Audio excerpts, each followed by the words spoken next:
ദൈവത്തിന് സ്തുതി. പ്രഭാതകിരണത്തിലേക്ക് സ്നേഹവന്ദനം. ഭാഗം 1589. ഇന്ന് മെയ് മാസം 7-ാം തീയതി 128-ാമത്തെ ദിവസത്തിലെത്തി. ക്രിസ്തുയേശു ഓർമ്മപ്പെടുത്തിയിട്ടുണ്ട്, ഒരാളെ എങ്ങനെയാണ് തിരിച്ചറിയുക, അല്ലെങ്കിൽ ഒരാളെ എങ്ങനെ തിരിച്ചറിയാം. എന്നെയും നിങ്ങളെയുമൊക്കെയാണ്. മറ്റുള്ളവർക്ക് എങ്ങനെയാണ് നമ്മളെ ഒന്ന് മനസ്സിലാക്കിയെടുക്കാനായിട്ട് കഴിയുക? ഫലങ്ങളിൽ നിന്നാണെന്നാണ് യേശു പറഞ്ഞതും പഠിപ്പിച്ചതുമൊക്കെ. വിശുദ്ധനായ മത്തായി ശ്ലീഹായുടെ സുവിശേഷം 7-ാം അധ്യായത്തില് അതൊന്ന് കണ്ടെത്താമോ? ഫലങ്ങളിൽ നിന്ന് ഓരോരുത്തരെയും തിരിച്ചറിയാമെന്ന് യേശു കൂട്ടിച്ചേർക്കുന്നുണ്ട്. മുള്ളുകളിൽ നിന്ന് മുന്തിരിപ്പഴം ഉണ്ടാകുമോ? ഞെരിഞ്ഞലിൽ നിന്ന് അത്തിപ്പഴം ആരെങ്കിലും പറിക്കാറുണ്ടോ? എത്ര വ്യക്തമാണ്. അതിനുമീതെ ഇനി ഒരു കണ്ണടച്ചിരുന്നുള്ള ഒരു പ്രാർത്ഥനയോ ധ്യാനവും മാത്രമാണ് ആവശ്യമായി വരിക. മനുഷ്യരൊക്കെ വെളിപ്പെടുന്ന നേരമുണ്ടത്രേ.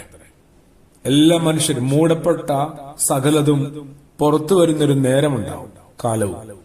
അവിടെ സത്യം ശരിക്കും പ്രകാശിക്കും. ഫലങ്ങളിൽ നിന്ന് ഓരോരുത്തരും തിരിച്ചറിയപ്പെടും. സൽഫലങ്ങളാണെന്നുള്ളതാണ്. ഫലങ്ങളുണ്ടാവും, കർമ്മങ്ങളും ഉണ്ടാവും. അത് സൽഫലങ്ങളും സൽക്കർമ്മങ്ങളുമായി മാറുന്നുണ്ടോ എന്നുള്ളതാണ്. ജീവിതമൊക്കെ അവസാനിക്കുമ്പോൾ ജീവിച്ച അല്ലെങ്കിൽ ജീവിച്ചിരുന്ന കാലയളവിന് നമ്മളൊക്കെ ഏറെ പ്രാധാന്യം കൊടുക്കാറുണ്ട്. 100 വയസ്സ് വരെ ജീവിച്ചു, 90 വയസ്സ് വരെ ജീവിച്ചു, അങ്ങനെ പറഞ്ഞു. എന്നാൽ അതിലും മനോഹരമായ വിചാരം ഉണ്ട്.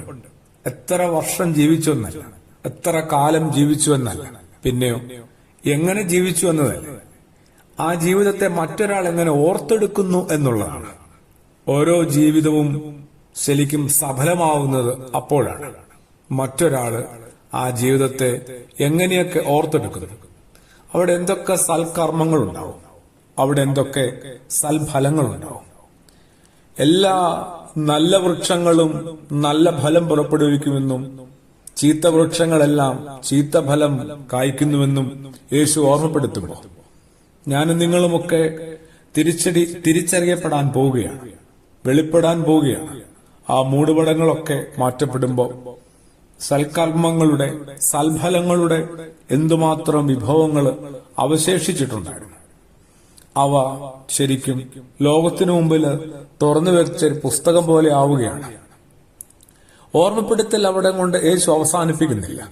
നല്ല ഫലം കായ്ക്കാത്ത വൃക്ഷങ്ങളൊക്കെ വെട്ടി തീയിലിടും എന്ന് പറയുന്നില്ലേ? അതും നമ്മളെ ഒന്ന് ഭാരപ്പെടുത്തേണ്ടതാണ്. വൈകിയ വേളയിലെങ്കിലും സൽക്കർമ്മങ്ങളിലേക്കും സൽഫലങ്ങളിലേക്കുമൊക്കെ നമുക്കൊരു ആഭിമുഖ്യം ഉണ്ടാവട്ടെ. അങ്ങനെ അനുതാപത്തിന്റെ സൽഫലങ്ങളൊക്കെ പുറപ്പെടട്ടെ.